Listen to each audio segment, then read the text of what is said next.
Happy Independence Day celebration.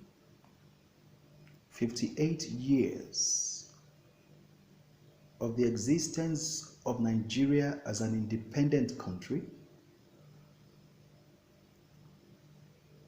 Worth celebrating, but with some sense of caution.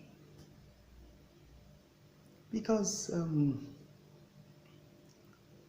by the time you see a child of 2, 3, or thereabouts still crawling, trying to stand, you understand.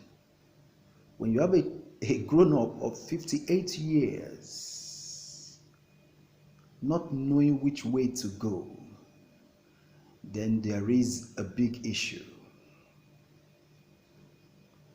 Nigeria at 58, with poor infrastructure everywhere, with 10 million, close to 10 million children out of school. One of the highest figures of such in the entire world.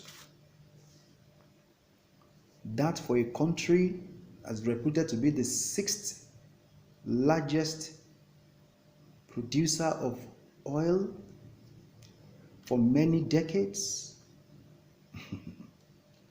That for a country that is so vast and blessed with human resources and natural resources.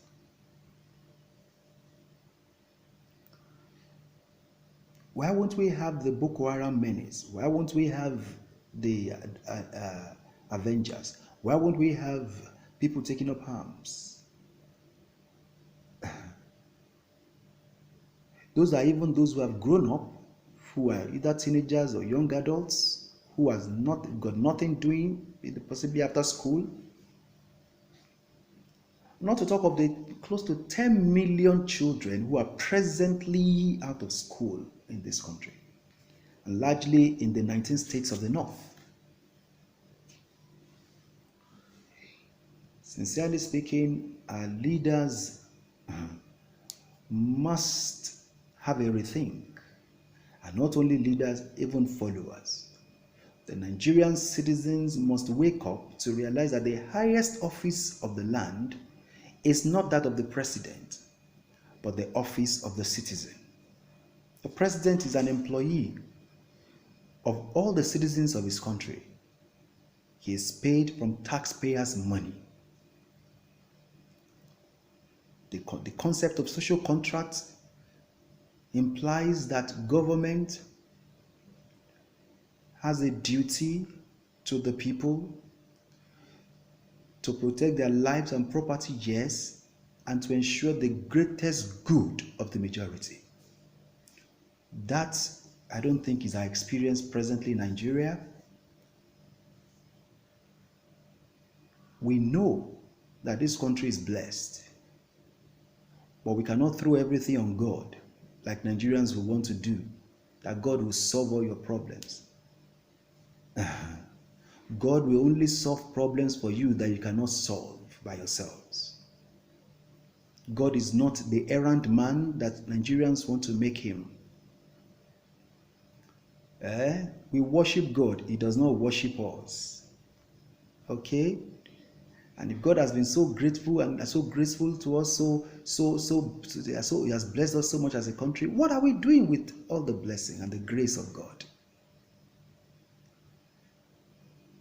When are we going to get our acts together and ensure that the predictions of doom that some researchers came out with will not happen in this country?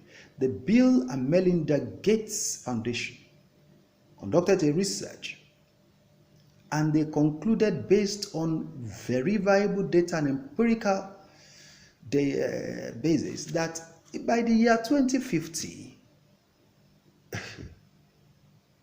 the poorest people in the world will be living within just 2 countries, and that will be Nigeria and DR Congo.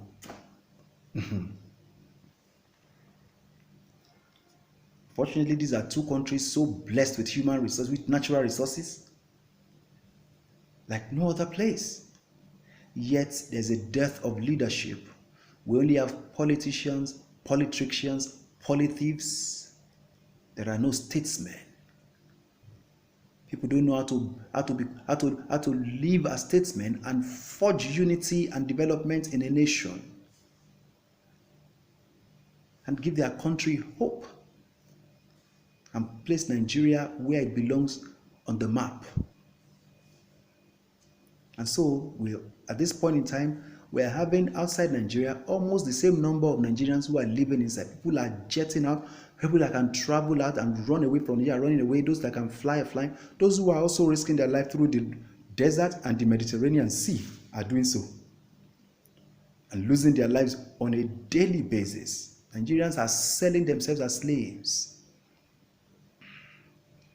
to traffickers and to those who would promise them hope, which Nigeria is not giving them. This country must wake up. Both the leadership and us as followership must wake up. The Nigerian citizens must demand what is right from leadership. Leadership must be prepared to set an agenda that is a national one. Leadership must take on statesmanship and not just seeing yourself as a sectional leader or a tribal leader or some ethnic leader somewhere. The moment Nigerians vote you into office, you take on statesmanship, not just politics. You leave politics. You become a statesman. You try to build this country. The research published by Bill and Melinda Gates Foundation says that the way forward for Nigeria will be to invest in two sectors majorly: education and health. The education of our children and the health care of our people. That if we do that well and that we ensure that children don't just live, they thrive. They can attain their best within their country and outside. That way, Nigeria can avert the doom that we're looking towards around 2050. That this country will not be home to the poorest in the world. If we don't do anything about that now, then we are postponing the day of evil and the day of doom. I love Nigeria, but Sonny Okosun sang before he passed on. Which way, Nigeria? Which way to go? He said many years after independence, we still find it hard to start. How long shall it take us before we reach the promised land? I call upon Nigerians, and I'm saying also to my colleagues in the education sector, can we begin to do it right?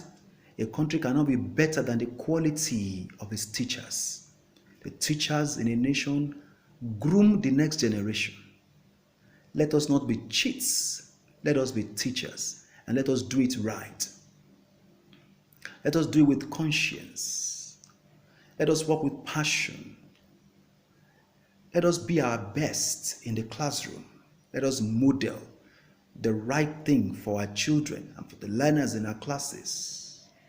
Can we also begin to develop or begin to at least set an agenda for a curriculum that will be fitting to us in Nigeria, that will be relevant to us, even when we borrow so much of methods from the other curricula around the world, British, American.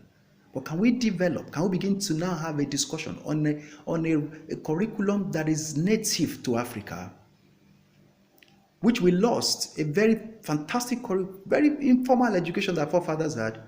But can we begin to have an African solution, an African model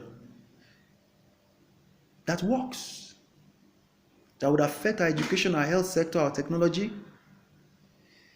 that will combine the native intelligence and the knowledge of our forefathers with the methods that other people have used to teach their own and get results.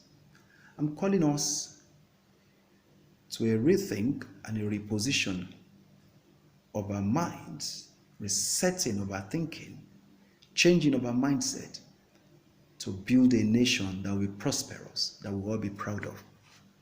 Thank you.